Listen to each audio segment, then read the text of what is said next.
Müasir həyatın sürətli tempi insanlar arasında stresin artmasına səbəb olur. Stresin nədən yarandığını bilmək və onunla mübarizə yollarını tapmaq vacibdir.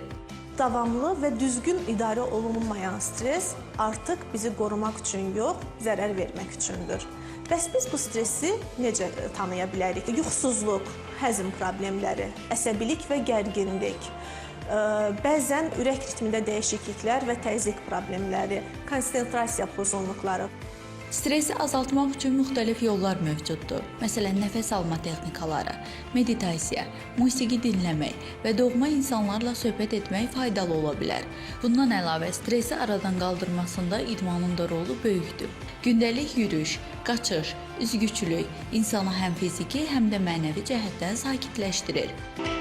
Bəs biz streslə necə mübarizə apara bilərik? Zaman və prioritet idarəsi. Zaman və prioritet idarəsi dedikdə nəyi nəzərdə tuturuq? Bəzən bir insan 24 saat zamanı elə düzgün bölür ki, həm ailəsinə, həm işinə, həm də istirahətinə vaxt ayıra bilir. Lakin bəzi insanlar işinə, ailəsinə və ya istirahətinə düzgün zaman ayıra bilmədikləri üçün tükənirlər. Burada isə fərq zamanda deyil, sadəcə zamanın düzgün bölünməsindədir.